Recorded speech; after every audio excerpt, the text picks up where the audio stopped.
Hélène de Gainsbourg, bonjour. Bonjour. Vous avez publié récemment aux éditions L'Harmattan, dans la collection Ouverture philosophique, Naître mère, essai philosophique d'une sage-femme. Alors pouvez-vous présenter votre ouvrage s'il vous plaît? Oui, tout d'abord, très rapidement, je me présente. Je suis sage-femme. J'ai exercé pendant de longues années, d'abord à l'hôpital et puis en libéral, à l'écoute des femmes pendant leur grossesse, leur accouchement et aussi dans la période postnatale. Et cela m'a amené évidemment à rencontrer un certain nombre de questionnements qui étaient liés au questionnement des femmes pendant cette période.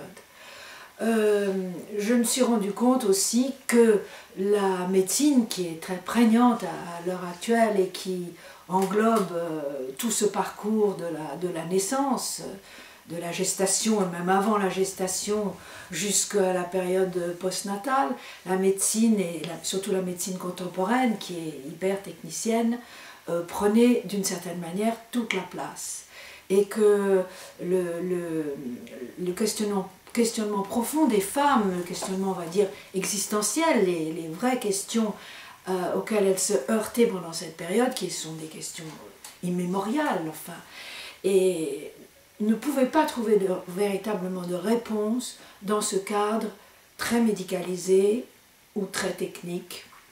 Ils ne trouvaient pas non plus vraiment de réponse, même si c'était très important de le faire, dans tout ce qu'on appelait la préparation à la naissance.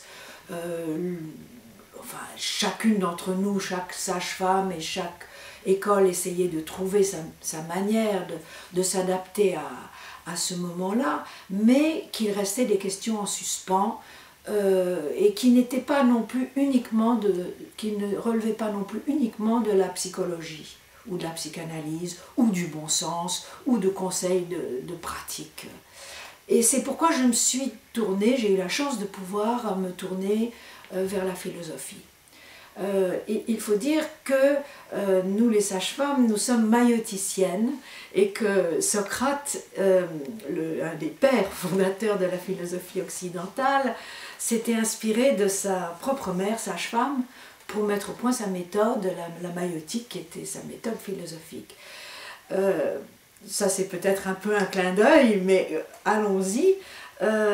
D'autres philosophes ont pu aborder la question de la naissance, même si je me suis rendu compte qu'en philosophie, la naissance était un sujet fort peu abordé par les grands philosophes, quel que soit le temps. Et pourtant, le questionnement profond, c'est celui qui va de la naissance à la mort. Et la question du commencement, la question de la naissance, est une véritable question philosophique. C'est pourquoi, en tant que sage-femme, je me suis orientée à ce moment-là vers la philosophie. Un des fils rouges, si vous voulez, de ma recherche, enfin de mes rencontres, ce fut l'angoisse de la femme pendant la période de la gestation et la période de la naissance et de l'accouchement. Toutes les femmes pourront vous dire qu'elles ont traversé d'une manière ou d'une autre cette angoisse. Et la philosophie n'y répond évidemment pas, mais on peut creuser cette angoisse à partir de la philosophie. Un des philosophes qu'il a abordé, un des rares philosophes qu'il a abordé, c'est Kierkegaard. C'est pourquoi je me suis appuyée sur son questionnement autour de l'angoisse, qui est l'ouverture du chemin de la liberté pour les êtres humains et pour le nouvel être humain qui vient au monde et pour sa mère qui le met au monde. D'autres philosophes, évidemment, m'ont permis d'approfondir et de creuser cette aventure. Je pourrais citer Hegel, je pourrais citer évidemment Hannah Arendt qui a parlé de la natalité. Mais je me suis beaucoup appuyée évidemment sur le questionnement des femmes que j'avais rencontrées tout au long de ma carrière. Et la philosophie ne répond pas aux questions, mais elle permet de les approfondir, elle permet de s'ouvrir au monde et de s'ouvrir à ce questionnement sur le monde qui est celui des femmes, qu'elles perçoivent ainsi ou non dans cette période.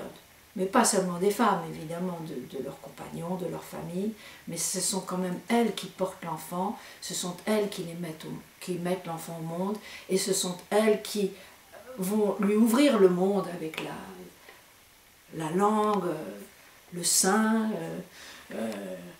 le soin du corps, et ce que j'ai appelé la langue maternelle, qui est un peu tout cela.